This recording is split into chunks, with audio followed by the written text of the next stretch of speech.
Okay, I'm going to be talking about the Soviet invasion of Afghanistan, which took place in December 1979, and it ultimately resulted in a war between the Soviet Union and Afghanistan that lasted through the 80s. Okay, so to begin, the invasion was the Soviet Union's final foreign military intervention before the Soviet Union fell in 1991. And now I'll just go over a little bit of history of Afghanistan and the Soviet Union and their relationship. In 1953, the pro-Soviet general of Afghanistan became the prime minister, and in 1956, Khrushchev agreed to help Afghanistan with military and economic assistance. This came after the Soviet Union had considered Afghanistan to be a possible threat for a long time, so the Soviet Union was working to improve their relationship with Afghanistan. And in 1965, the Communist Party secretly forms in Afghanistan under Babrak Karmal and Nurul. In 1973, the Prime Minister Khan overthrew the king in a military coup and took over with the People's Democratic Party of Afghanistan. At this time, Afghanistan and the Soviet Union were also closely allied.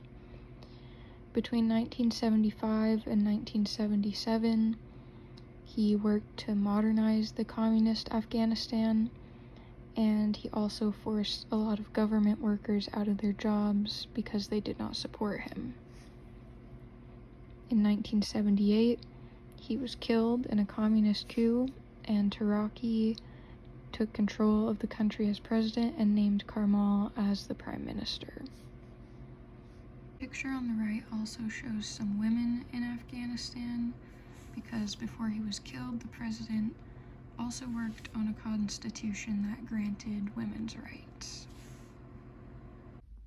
The Communist Party being in charge was not very popular in Afghanistan, so in an effort to support their cause, the Communist Party declared that they were independent from Soviet influence and said that their policies were based on Islamic principles and Afghan nationalism and socioeconomic justice. On the side of the Soviet Union, they signed a friendship treaty with Afghanistan, promising them continued economic and military assistance in order to gain support for the pro-Soviet rule in Afghanistan. At the same time, Taraki, one of the Afghan communist leaders, began to form a rivalry with yet another communist leader in Afghanistan. And also in the countryside, conservative Islamic leaders began an armed revolt.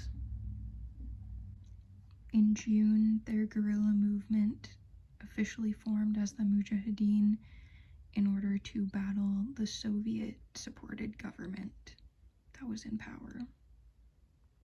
As tensions grew, Taraki was overthrown and killed in September 1979.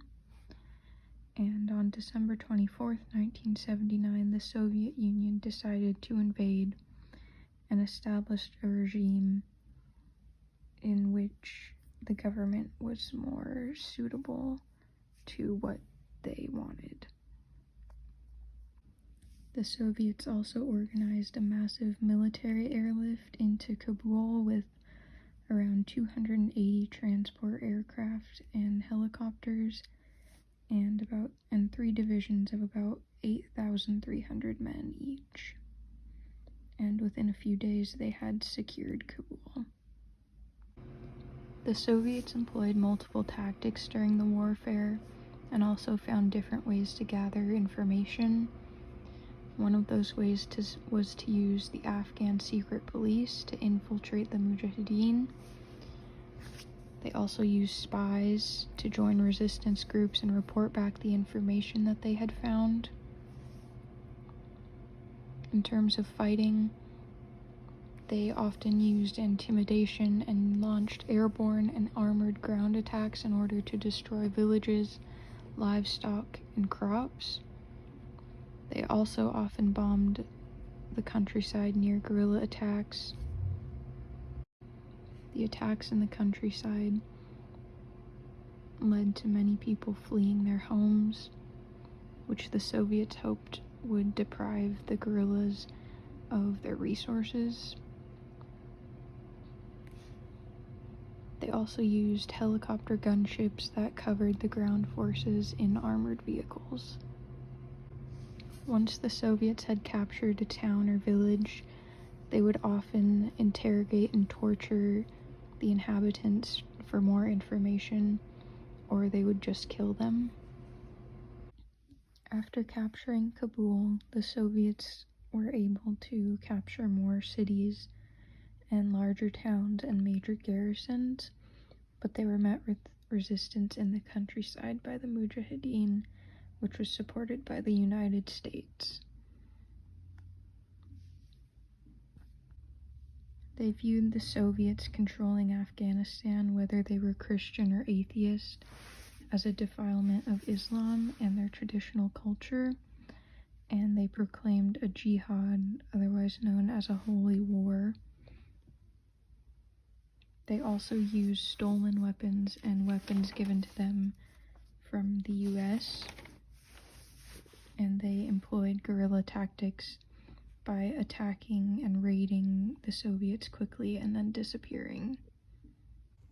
The Soviet Union also tried to crush civilian support for the Mujahideen by bombing and depopulating many rural areas, and this sparked massive flight in the countryside.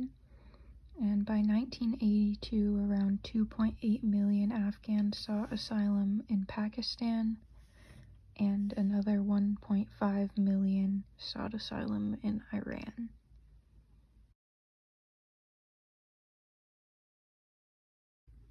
Throughout the war, the Mujahideen had not been very coordinated, and they were fragmented politically into many different groups, and they also had a lot of volunteers fighting for them.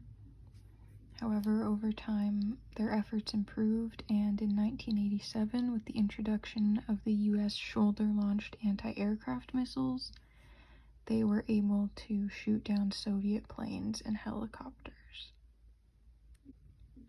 By the late 1980s, the Soviet Union had lost around 15,000 soldiers, and many more were injured.